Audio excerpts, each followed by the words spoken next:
ओम शांति, ओम शांति, ओम शांति। 25 भदौ 2079 शनिबार को बाबा को साकार मुरली छ।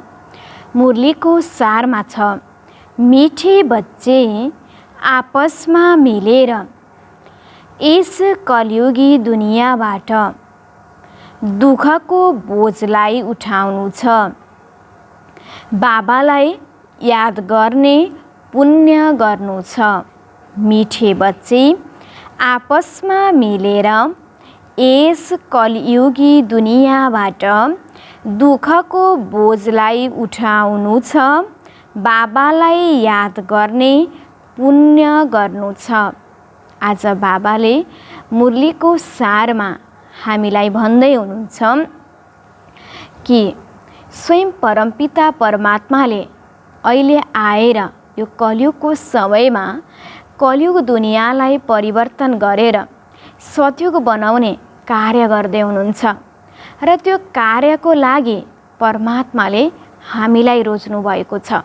त्यसकारण हामीहरू सबैजना एक आपसमा मिलेर हामीले यो कार्यमा परमात्मालाई के गर्नु छ? मद्दत गर्नु छ।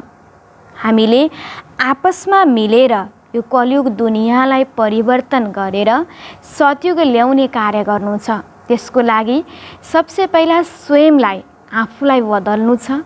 आफूलाई हामीले बदल्यौं भने बल्ल हामीले अरूलाई पनि बदल्न सक्छौं, परिवर्तन गर्न सक्छौं र त्यसको लागि भनेको सबैभन्दा ठुलो भनेको बाबाको याद हो।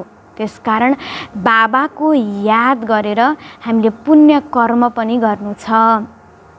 प्रश्नमा ज्ञानको अविनाशी प्रारब्ध हुँदा हुँदै ज्ञानको अविनाशी प्रारब्ध हुँदा हुँदै पनि कति बच्चाहरूको पुण्यको खाता जमा हुनुको सट्टा खाली हुँदै जान्छ।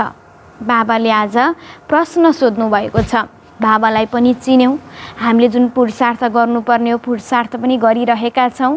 तर पुरुषार्थ गर्दा गर्दै पनि जुन हाम्रो जमा हुनुपर्ने हो झन् हाम्रो अवस्था राम्रो हुनुपर्नेमा झन् नराम्रो किन हुँदै जान्छ त? अथवा हामीले जम्मा गरेको जुन पुण्यको खाता झन् किन खाली हुँदै जान्छ त? उत्तरमा किनकि उत्तर बाबा भन्दै हुनुहुन्छ पुण्य गर्दा गर्दै बीचमा पाप गर्छन्। ज्ञानी आत्मा कहलाएर पनि सङ्गदोषमा आएर कुनै पाप गर्यो भने त्यस पापको कारण गरिएको पुण्य खतम हुन्छ। बाबाको बनेर काम विकारको चोट खायो, बाबाको हात छोड्यो भने ऊ पहिले भन्दा पनि अधिक पापात्मा बन्छ। उसलाई कुल कलङ्कित भनिन्छ। ऊ धेरै कडा सजायको भागी हुन्छ। सद्गुरुको निन्दा गराएको कारणले उसलाई उच्च पद पनि मिल्न सक्दैन। बाबा भन्दै हुनुहुन्छ राम्रो गर्दा गर्दै पनि किन हाम्रो चाहिँ जुन हामीले जम्मा गर्नुपर्ने पुण्यको खाता किन जमा हुँदैन त? बाबाले उत्तरमा भन्नुभयो यदि हामीले बाबालाई चिन्यौं, ज्ञान सुन्दा सुन्दै पनि हामीले नराम्रो कर्म गर्छौं भने झन् के हुन्छ त? एकतर्फ कमाइरहेका हुन्छौं, एकतर्फ हाम्रो खेर गइरहेको हुन्छ। कुनै पनि भाँडामा पानी राख्छौं तर त्यो भाँडो चुइने छ भने भाँडोमा पानी कहिले पनि भरिँदैन। त्यस्तै हामीले एक तरफ राम्रो कर्म गरेका छौं तर अर्को तरफ फेरि विकर्महरू पनि गरेका छौं भने के हुन्छ त? हाम्रो पाप कर्म झन् बढ्छ।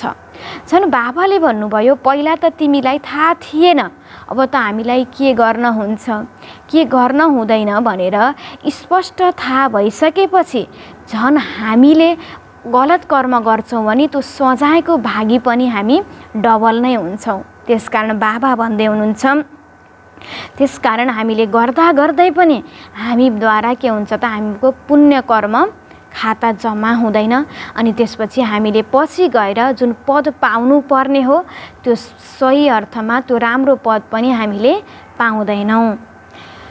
ओम शान्ति। रुवानी बाबा रुवानी बच्चाहरूसँग रुवारियान गरिरहनु भएको छ। यो त आत्माले जान्दछ, हाम्रो एउटै बेहदको बाबा हुनुहुन्छ। त्यो त बच्चाले बुझेका छन्। लक्ष्य छ मुक्ति र जीवन मुक्तिको। हाम्रो एउटै लक्ष्य छ मुक्ति र जीवन मुक्तिको। मुक्तिको लागि यादको यात्रा अवश्य छ र जीवन मुक्तिको लागि रचनाको आदि मध्य अन्तलाई जान्नु आवश्यक छ। अहिले दुवै सहज छ। सृष्टिको 84 जन्मको चक्र घुमिरहन्छ। यो तिमी बच्चाहरूको बुद्धिमा रहनुपर्छ। अहिले हाम्रो 84 जन्मको चक्र पुरा हुन्छ। अहिले हामीलाई फर्केर घर जानु छ, तर फर्केर त कोही जान सक्दैन, किनकि सबै पाप आत्मा छन्। बाबा भन्दै हुनुहुन्छ, यो दुनियाँमा खेल खेल्न आइसकेपछि एक न एक दिन यो नाटक के हुन्छ, खतम हुन्छ। अब यो नाटक खतम हुन लागेको छ। त्यसकारण सबै आत्माहरूलाई वापस आफ्नो घर परमधाममा जानु छ। तर परमधाम जानुभन्दा पहिला हाम्रो आत्मा यो दुनियाँमा आउँदा पवित्र भएर आएको थियो। त्यसकारण फेरि त्यही आत्मालाई पवित्र बन्नु छ। पाप आत्मा त जान सक्दैन। त्यसकारण परमात्मा अहिले आएर हामी सबै आत्मालाई ईश्वरीय ज्ञान र राजयोगद्वारा हाम्रो आत्मालाई पापबाट पुण्य आत्मा बनाउँदै हुनुहुन्छ। बाबा भन्दै हुनुहुन्छ, पाप आत्माहरू मुक्ति जीवन मुक्तिमा जान सक्दैनन्। यस्तो यस्तो विचार गर्नुपर्छ। जसले गर्छ उसैले पाउँछ र खुसीमा रहन्छ तथा अरूलाई पनि खुसीमा ल्याउँछ। तिमी बच्चाहरूले कृपा वा दया गर्नु छ, सबैलाई मार्ग बताउने, सम्झाउनु छ। तपाईहरूको आत्मा सतो प्रधानबाट अब तमो प्रधान बनेको छ, त्यसैले फर्केर जान सक्नुहुन्न। पुकारछन् पनि, हे पतित पावन बच्चाहरूले जान्दछन् अहिले यो पुरुषोत्तम सङ्गमयुग हो। यो पनि कसैलाई राम्रोसँग याद हुन्छ, कसैलाई राम्रोसँग याद हुँदैन, घरिघरि भुल्छन्। तर तिमीलाई यदि सङ्गमयुग याद रहने हो भने खुसीको पारा पनि चढिरहेको थियो। बाबा भन्दै हुनुहुन्छ, यदि हामीलाई यो सङ्गमयुग भन्ने हामीलाई याद छ भने स्वयं परमपिता परमात्मा आउनुभएको छ। यो समयमा नै हामीले अब आउने जन्मको भाग्य हामीले आफैले लेख्न सक्छौँ। यो सबै कुराको हामीलाई ज्ञान हुन्छ। त्यसकारण हामीलाई खुसी पनि हुन्छ। बाबा शिक्षक याद रहने हो भने पनि खुसीको पारा चढिरहने थियो। कसैलाई बिचमा ठुलो विघ्न पर्छ, कसैलाई सानो पर्छ, पर्न त अवश्य पर्छ। कति माथि गएर फेरि तल आउँछन्। कतिको अवस्था राम्रो छ भने दिलमा पनि चढ्छन्, फेरि तल गिरे भने गरेको कमाई पनि समाप्त हुन्छ। जसरी दुनियाँमा कति दान पुण्य गर्छन् पुण्य आत्मा बन्नको लागि, फेरि यदि पुण्य गर्दा गर्दै पाप कर्म गरे भने पाप आत्मा बन्छन्। तिम्रो पुण्य छ नै बाबाको याद गर्नुमा। यादबाट नै तिम्रो आत्मा पुण्य आत्मा बन्छ। त्यसैले यदि बाबालाई नै भुल्छन्, अरूको सङ्गत लाग्छ भने पनि धेरै पाप गर्नाले जति पुण्य गरेका छन् त्यो फेरि सबै खतम हुन्छ। मानौ आज दान पुण्य गर्छन्, सेन्टर खोल्छन्, भोलि फेरि बेमुख भयो भने पहिले भन्दा पनि अझ धेरै गिर्छन्। किनकि पाप गर्छन् नि, तब त्यो जम्मा गरेको खाता फेरिएर नहुन जान्छ। पहिले धेरै राम्रो सेवा गर्थे, कुरै नसोध फेरि एकदम गिर्छन्, विवाह गर्छन्, पहिले भन्दा पनि धेरै खराब हुन जान्छ। पाप गर्नाले फेरि त पापको बोझ पनि चढ्दै जान्छ। जम्मा र नको कमाई सम्हालिन्छ, तर यी कुरालाई पनि कुनै बुझ्नेवालाले मात्र बुझ्दछ। बाबा भन्दै हुनुहुन्छ, ज्ञान बुझिसकेपछि हामी अलिकति भने पनि हाम्रो अवस्था माथि हुन्छ, माथि चढेका हुन्छौँ। र अलिकति माथि चढेपछि तल झर्दा त झन् के हुन्छ बढी चोट लाग्छ। पहिला त हाम्रो अवस्था माथि चढेकै थिएनौँ, बाबालाई चिनेकै थिएनौँ, नराम्रो गरिरहेका थियौँ, थाहा पनि थिएन, त्यहाँ लड्दाखेरि फरक परेको थिएन। पछि बाबालाई चिन्यौँ, परमात्मालाई चिन्यौँ, राम्रो कार्य पनि गऱ्यौँ, अलिकति माथि चढ्यौँ। अनि माथि चढेपछि गिर्दा अलिकति माथि चढेको हुनाले त्यो गिर्दा पनि जति माथिबाट चढ्यो त्यति नै के हुन्छ त तल गिर्दा फेरि त्यति नै बढी घाउ चोट लाग्छ। त्यसकारण बाबाले भन्नुभयो झन् बढी के हुन्छ त तिम्रो पाप कर्म हुन जान्छ। त्यसकारण बाबाले भन्नुभयो यो स्पष्टसँग बुझ यो ज्ञानको रहस्य कि बाबाको बनिसकेपछि मलाई कति सम्हालिएर चल्नु छ हैन। आफ्नो जीवनलाई बाबाले भन्नुभयो यसमा धेरै कमाई पनि छ र सानो गल्तीले हाम्रो के हुन्छ त पाप खातामा हाम्रो पाप कर्म पनि जम्मा हुन्छ। बाबा भन्दै हुनुहुन्छ पाप पनि कुनै हल्का कुनै ठुला हुन्छन्। कामको बाबा भन्दै हुनुहुन्छ कामको सबैभन्दा कडा क्रोध सेकेन्ड, लोभ तोभन्दा कम, मोह तोभन्दा कम, नम्बरवार हुन्छन्। कामको चोट खाएपछि फाइदाको सट्टा नोक्सान हुन जान्छ, किनकि सद्गुरुको निन्दा गरायो भने स्थान पाउन सक्दैनन्।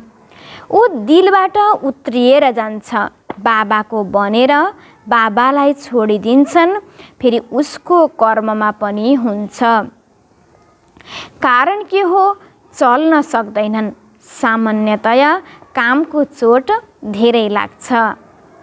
यो हो नै मुख्य दुश्मन हो। कहिले सुनेका छौ क्रोधीको पुतला जलाए छैन, कामीको बनाउँछन्। रावण हुन गयो नि। बाबा भन्नुहुन्छ काममाथि विजय पाउनाले जगजित बन्छौ। बिल्कुल हारेर बसेका छन्, त्यसैले जितको सट्टा हार हुन जान्छ। बाबालाई बोलाउँछन् हे पतित पावन आउनुहोस्।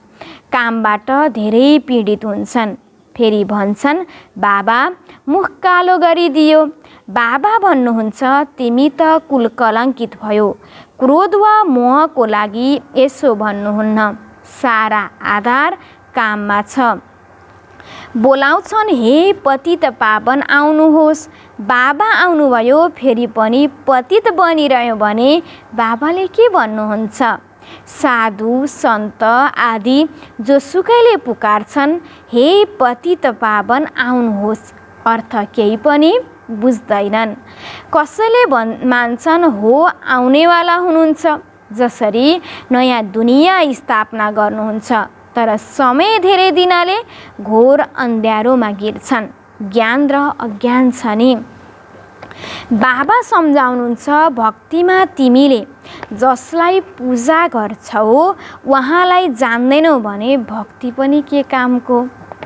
नजानेको कारण जे जति गर्छन् त्यो निष्फल हुन जान्छ। मनुष्यले सम्झन्छन् दान पुण्य गर्नाले फल मिल्छ, तर त्यो त सबै हो अल्पकालको लागि। कागबिष्टा समान सुख। सन्यासीले पनि भन्छन् यो दुनियाँमा जुन सुख मिल्छ त्यो कागबिष्टा समान छ, बाँकी सबै दुःख नै दुःख छ। बाबा भन्नुहुन्छ म एकलाई याद गर्यौ भने तिम्रो सबै दुःख दूर भएर जान्छ। विचार गर मैले कति याद गर्छु जसबाट पुरानो हिसाब खतम पनि होस् र नयाँ खाता अथवा नयाँ जम्मा पनि होस्। कसैले कति जम्मा गर्छन्, कसैले कति, यसमा धन आदिको कुरा नै छैन। यो त छ पाप कसरी मेटियोस्। मूल कुरा हो नै पवित्र बन्ने। यस्तो पनि नसम्झ, बाबालाई लेखेर दिनाले कुनै जन्म जन्मान्तरको पाप खतम भएर जान्छ। जन्म जन्मान्तरको पापको बोझा धेरै छ, त्यो सबै काटिँदैन। यस जन्ममा जे गरेका छौँ त्यो हल्का हुँदै जान्छ। बाँकी त मेहनत धेरै गर्नुपर्छ। जति यादमा रहन्छौँ त्यति पापको बोझा हल्का हुँदै जान्छ। कुनै बच्चाले धेरै मेहनत गर्छन्, लाखौँलाई मार्ग बताउँछन्, 84 जन्मको चक्र सम्झाउँछन्। धेरै जन्मको हिसाब तिमीलाई थाहा छ। विचार गर, कति युग बल्छ, हाम्रो जन्म कहिले हुन्छ। सत्ययुगमा आदिमा हुन सक्छ। जसले धेरै पुरुषार्थ गर्छ उसले नै सत्ययुग आदिमा जन्म पनि लिन सक्छ। तँ कहाँ लुकिरहन्छ र? यस्तो नसम्झ, सबै सत्ययुगमा आउँदैनन्। कोही त अन्त्यमा आएर धेर थोर लिन्छन्।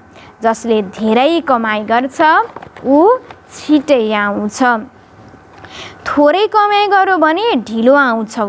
त्यसैले बाबालाई त धेरै याद गर्नुपर्छ र छ पनि धेरै सहज। जसले राम्रोसँग गर्छ उसलाई खुसी हुन्छ। हामी छिटो नयाँ दुनियाँमा आउनेछौँ। राजा बन्नु छ भने प्रजा पनि त बनाउनु छ नि। प्रजा नै बनाएनौ भने राजा कसरी बन्छौ? कसैले सेन्टर खोल्छन्, उनीहरूको कमाइ पनि धेरै हुन्छ, फाइदा हुन्छ। त्यसैले 2-3 सेन्टर पनि खोल्छन्। सेन्टर त बाबाले पनि खोलिरहन्छन्। जसले गर्छन् उनीहरूको हिसाब त्यसमा आइहाल्छ। मिलेर तिमी सबैले दुःखको छप्पर उठाउँछौ नि, सबैको काँध मिल्छ नि। त्यसैले हिसाब सबैलाई मिल्छ। जति मेहनत गर्छौ त्यति नै उच्च पद मिल्छ। उनीहरूलाई खुसी पनि धेरै हुन्छ। देखिन्छ कतिलाई उद्धार गर्छन्, सेवा धेरै राम्रो गरिरहन्छन्। जसरी उदाहरण दिन्छन् मम्माले पनि धेरै राम्रो सेवा गरिन्। त्यसैले उनको कति कल्याण भयो। मूल कुरा हो नै सेवा गर्ने। योगको पनि सेवा छ नि, डाइरेक्सन मिलिरहन्छ। कसरी याद गर्नु छ यो बिन्दीको राज पनि बाबाले अहिले नै सम्झाउनु भएको छ। अझ अगाडि गएर झन् सुनाइरहनुहुन्छ। दिन प्रतिदिन उन्नति हुँदै जान्छ, पोइन्ट निस्किरहन्छ। धेरै कठिन पनि छैन, सहज पनि छैन। जो सेवामा तत्पर छन् उनीहरूले झट्ट पोइन्टलाई समात्छन्। जो सेवामा रहँदैनन् उनीहरूको बुद्धिमा केही पनि बस्दैन। बिन्दी बिन्दी भनिरहन्छन्, तर कसरी बिन्दीलाई याद गर्ने, कसरी बिन्दीलाई देख्ने धेरै सहज कुरा छ। बिन्दीलाई सामुन्ने राखेर कसैले कहाँ याद गर्छ र? यो त बुझ्नुपर्ने कुरा हो नि। आत्मा कति सानो बिन्दी छ। आत्माको नाम, रूप, देश, काल कसैले बताउन सक्दैन। यस्तै परमात्माको लागि सोध्छन्, उहाँको नाम, रूप, देश, काल के हो? बेसमझ मनुष्यले न आत्मालाई जानेका छन् न परमात्मालाई नै जानेका छन्। यहाँ पनि जसले पुरा जान्दैनन् उनीहरूले केवल बाबा बाबा नै भनिरहन्छन्। ज्ञान कहाँ सिक्छन्? केही पनि सेवा गर्दैनन्, खाइरहन्छन्। जसरी सन्यासीहरूसँग पनि अधोरीहरू हुन्छन्, जसले केही पनि गर्दैनन्, खाइ नै रहन्छन्। बाँकी सन्यास धारण गरेका छन्, विकारबाट छुटेका छन्। त्यो पनि कम कुरा होइन। सन्यासीहरूको धर्म नै अलग छ। यो ज्ञान हो नै तिमी बच्चाहरूको लागि। बाबा सम्झाउनुहुन्छ, तिमी पवित्र थियौ, अहिले अपवित्र बनेका छौ। तिमीले नै 84 जन्मको चक्कर लगाएका छौ। यी कुरालाई पनि मनुष्यले बुझ्न सक्दैनन्। भक्ति बिल्कुलै अलग हो, ज्ञान बिल्कुलै अलग कुरा हो। रात दिनको फरक छ। तिमीलाई थाहा छ हामीले पुरुषार्थद्वारा लक्ष्मीनारायण जस्तै बन्नु छ। त्यसैले श्रीमतमा पुरा चल्नु छ। मेहनत त छ, बाँकी यो बिमारी आदि त चलिरहन्छ। यो निशानी अन्त्यसम्म देखिन्छ, फेरि गुम हुन्छ, फेरि कुनै दुःख रहँदैन। बाबालाई भन्छन् नै दुःखहर्ता सुखकर्ता, हे लिबरेटर दया गर्नुहोस्। त्यसैले सबै दुःखबाट छुट्छन्। दुःखमा नै मनुष्यले धेरै स्मरण गर्छन्, हे प्रभु हे राम। दुःखको समयमा सबैले भन्छन् भगवानलाई याद गर्नुहोस्, तर भगवान को हुनुहुन्छ यो कसैले पनि जान्दैनन्। केवल भन्छन् परमात्मालाई याद गर्नुहोस्, खुदालाई याद गर्नुहोस्। तिमीले त राम्ररी जानेका छौ उहाँ हाम्रो बाबा हुनुहुन्छ। बाबाले नै सिकाउनुहुन्छ आफूलाई आत्मा सम्झेर मलाई याद गर। भक्ति मार्गमा यस्तो कहाँ भन्छन् र आफूलाई आत्मा सम्झेर बाबालाई याद गर्नुहोस् भन्दैनन्। कति प्रकारका अथाह भक्ति छन्, ज्ञान एउटै छ। सम्झन्छन् भक्तिद्वारा भगवान मिल्नुहुन्छ। भक्ति कहिलेदेखि सुरु हुन्छ? कसैले धेरै भक्ति गर्छन्, यो कसैलाई थाहा छैन। के पुरा 40,000 वर्ष भक्ति मात्रै गरिरहन्छन्? कहाँसम्म भक्ति गर्छन् अहिले तिमीलाई थाहा छ? यति समय भक्ति चल्छ। भक्तिको सुरुवात द्वापर युगबाट हुन्छ, 2500 वर्ष भक्ति चल्छ। यति समय ज्ञान चल्छ। भक्तहरूलाई थाहा छैन, उनीहरूलाई सम्झाउनको लागि नै यति प्रदर्शनी आदि गर्छु। प्रदर्शनीमा पनि करोडौँमा कोही मात्र निस्कन्छन्, अगाडि गएर अझै निस्कन्छन्। यहाँ पनि कति धेरै आउँछन्, तिमी कति थोरै छौ। जुन सच्चा ब्राह्मण पवित्र रहन्छौ, जो रेगुलर छन् उनीहरू आउन्, तर यो पनि हिसाब निकाल्नको लागि सक्छौ। सच्चा ब्राह्मण कति छन्? धेरै झुटा पनि छन्।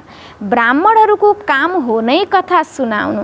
बाबाले पनि कथा हामीलाई सुनाइरहनुहुन्छ, तिमीले पनि कथा सुनाउँछौ। यथा बाबा तथा बच्चा, बच्चाहरूको काम हो नै गीत सुनाउनु, तर सबैले कहाँ सुनाउँछन् र? तिमीलाई थाहा छ ज्ञानको पुस्तक एउटै गीता हो, त्यो सर्वशास्त्रमय शिरोमणि, त्यसमा सबै आइहाल्यो नि। माता पिता हो गीता, बाबा नै आएर सबैको सद्गति गर्नुहुन्छ। यो पनि लेख्न सक्छौ, शिव बाबाको जयन्ती मात्र हिरा तुल्य छ, बाँकी सबैको जयन्ती कौडी तुल्य छ। बाबालाई त सबैले याद गर्छन्। कलियुगी मनुष्यले सतयुगी देवताको पूजा गर्छन्। उनीहरूलाई यस्तो बनाउनेवाला को हुनुहुन्छ? एक बाबा। तर यो पनि उनीहरूले बुझाउन सक्छन् जसले राम्रोसँग बुझेका छन्। कायदा अनुसार कसैले सम्झाउँदैनन्। बाबा भन्नुहुन्छ मेरा कति बच्चाहरू कन्स्ट्रक्सनका साथै डिस्ट्रक्सन गर्नेवाला छन्। महारथी, घोडेसवार, प्यादा सबै छन् नि। अब प्यादाले के गर्छन्? पढे लेखेकाको अगाडि भारी बोक्छन्, बाँकी जसले भारी बोक्दैनन् न पढ्छन् न पढाउँछन्। उनीहरूलाई के भनिन्छ? उठपन्छी। अच्छा, मिठे मिठे सिकिलती बच्चाहरूप्रति माता पिता बाप दादाको याद प्यार एवं गुड मर्निङ। रुहानी बाबाको रुहानी बच्चाहरूलाई नमस्ते, रुहानी बच्चाहरूको रुहानी बाबालाई गुड मर्निङ नमस्ते। धारणाको लागि मुख्य सार 1 नम्बरमा छ, बाबा बिन्दु हुनुहुन्छ। यस कुरालाई यथार्थ बुझेर बाबालाई याद गर्नु छ। बिन्दु बिन्दु भनेर अल्मलिनु छैन, सेवामा तत्पर रहनु छ। बाबा भन्दै हुनुहुन्छ, जब हामीलाई बाबाको सही परिचय मिलेको छ, सही परिचय मिलिसकेपछि हामीलाई बाबाको याद गर्न पनि के भएको छ? सहज छ। पहिला बाबालाई चिनेका थिएनौँ, याद गर्न पनि गाह्रो थियो। त्यसकारण बाबा भन्दै हुनुहुन्छ, बाबा बाबा मात्र होइन, बाबाको वास्तविक स्वरूपलाई सम्झेर बाबाबाट जुन प्राप्ति छ त्यसको हामीले अनुभव गर्ने हो। बाबा भन्दै हुनुहुन्छ। र हामीलाई जुन बाबाले यो कार्य गर्नुभएको छ, यो जुन सतयुग बनाउने कार्य चलिरहेको छ, कलियुगलाई परिवर्तन गरेर सतयुग बनाउने यो कार्य, यसमा हामीले बाबालाई के गर्नु छ? मद्दत गर्नु छ, सेवामा सधैँ तत्पर रहनु छ। 2 नम्बरमा सच्चा गीता सुन्नु र सुनाउनु छ। सच्चा ब्राह्मण बन्नको लागि पवित्र रहनुपर्छ, नियमित पढाइ अवश्य पढ्नु छ। बाबा भन्दै हुनुहुन्छ जुन स्वयं परमपिता परमात्माले अहिले आएर जुन ज्ञान दिनुभएको छ त्यो नै वास्तविक रूपमा सच्चा गीता हो। त्यो गीता हामीले सधैँ पढ्नु छ र अरूलाई पनि के गर्नु छ? पढाउनु छ। वरदानमा सदा खुसीको खुराक खाने र खुसी बाँड्ने भाग्यशाली निश्चिन्त भव। विस्तारमा ब्राह्मण जीवनको खुराक नै खुसी हो। जो सदा खुसीको खुराक खाने र खुसी बाँड्नेवाला हुन्छ उही नै भाग्यशाली हो। उसको दिलबाट यही निस्कन्छ, म जस्तो भाग्यशाली अरू कोही पनि छैन। सागरको लहरले डुबाउन आओस् तैपनि चिन्ता हुँदैन, किनकि जो योगयुक्त हुन्छ ऊ सदा नै सुरक्षित हुन्छ। त्यसैले सारा कल्पमा यस समयमा नै तिमीले निश्चिन्त जीवनको अनुभव गर्छौ। सतयुगमा पनि निश्चिन्त हुन्छौ, तर ज्ञान हुँदैन। आज बाबाले विशेष गरेर हामीलाई वरदानमा के दिनुभएको छ त? यो सङ्गमयुग, स्वयं परमपिता परमात्मा आएको समय, परमात्माले हामीले अहिले ब्राह्मण हैन, ब्रह्माद्वारा हामीलाई ब्राह्मण बनाउनु भएको छ। र ब्राह्मण भन्नु भनेकै सदा खुसी रहनु हो। र स्वयं परमात्माले हामीलाई ज्ञानको, योगको, खुसीको खजानाले हामीलाई भरपुर गर्नुभएको छ। त्यसकारण बाबा भन्दै हुनुहुन्छ सङ्गमयुगको बारेमा, बाबाको बारेमा चिन्तन गर्यो भने हामी सधैँ के हुन्छौँ? खुसी रहन्छौँ। र हामीलाई हाम्रो जीवनप्रति सधैँ हामीलाई बाबाप्रति पनि पुरा रूपमा हामी निश्चय राख्छौँ। र जस कारण हामीलाई हाम्रो अहिलेको जीवन, भविष्यको जीवनप्रति हामी पुरा रूपमा निश्चय लिन सक्छौँ अथवा हामी निश्चिन्त हुन सक्छौँ। किन हामीलाई थाहा छ के हुनेवाला छ, कस्तो हुनेवाला छ, भविष्यमा म के बन्नेवाला छु। यो सबै कुराको हामी निश्चिन्त भयौँ भने हामीलाई कुनै पनि प्रकारको डर हुँदैन र हामी सदा के हुन्छौँ?